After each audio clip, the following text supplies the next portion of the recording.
지난 4일부터 적용되고 있는 실내 체육시설에 대한 방역 기준을 놓고 형평성 논란이 일고 있습니다.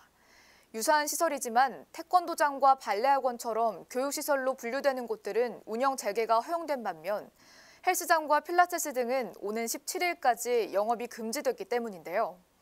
헬스장, 필라테스 업주들의 반발이 계속되는 가운데 정부가 실내 체육시설에 대한 방역 지침을 재검토하기로 했습니다. 이동규 기자입니다. 서울 여의도에 있는 더불어민주당 당사 앞입니다. 한파주의보가 내려진 혹한의 날씨 속에도 헬스장 등을 운영하는 필라테스 피트니스 사업자 연맹 회원들이 거리로 나왔습니다.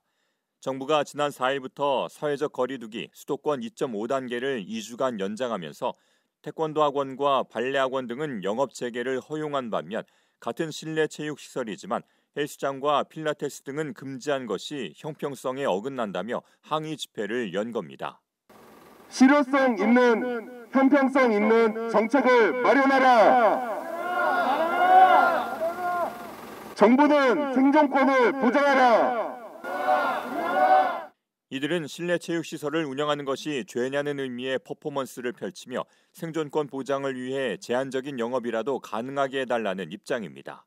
뭐 복싱장은 되는데 또 킥복싱장은 안 되고 이런 식으로 좀 어떤 정책들이 좀 어떤 약점들이 너무 많이 보이기 때문에 음식점과 비교를 하자면 저희는 마스크를 안 벗을 수 있는, 안 벗고 운영을 할 수 있는 상태임에도 불구하고 이제 어떤 운영의 형태 관계없이 전부 다 운영에 제한을 건다는 것이 거기에 대해서 좀 약간 이의가 있어 제기를 하게 됐고요.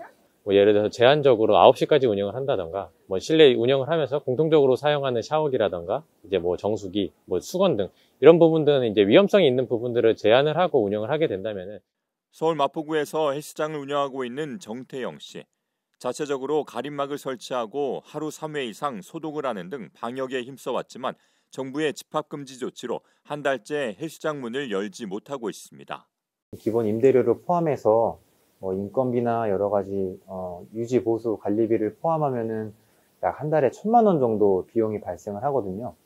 그래서 못해도 적어도 1,000만 원의 매출이 있어야 근근히 유지가 되는 상황인데 1년 동안 매출은 많게는 한 80%까지도 감소가 있었고, 특히나 이제 12월 8일부터 계속되는 거리두기 2.5단계로 아예 운영조차 안 되고 있기 때문에. 하다못해 국회 앞에서 삭발식까지 해가며 생존권 보장을 호소한 정 씨는 헬스장 문은 열되 영업은 하지 않는 오픈 시위에도 참여하고 있습니다. 계속 어려움이 지속되다 보니까 사실 이제 문을 닫고 주저앉으나 문을 열어서 과태료를 받아서 주저앉으나 사실은 마찬가지로 벼랑 끝에 몰린 상황이에요. 대한피트니스 경영자협회에 따르면 이 같은 오픈 시위에 전국 1,000여 개 이상의 헬스장이 참여하고 있습니다. 정부는 이번 실내 체육시설 방역 기준에 대한 논란과 관련해 보완 방안을 마련하겠다는 입장입니다.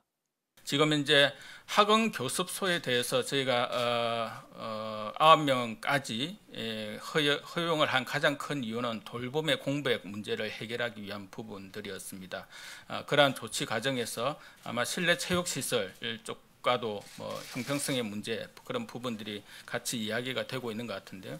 그러한 부분들을 전반적으로 포함을 해서 해당되는 부처와 함께 오늘 논의를 통해서 다시 한번 정리를 하고 안내를 드릴 예정입니다.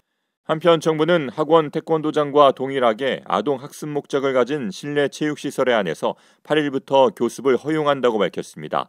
다만 이는 돌봄 기능을 위한 것으로 아동 학생을 대상으로 동시간대 사용 인원을 9명으로 제한하는 조건입니다. ESTV 뉴스 이동규입니다.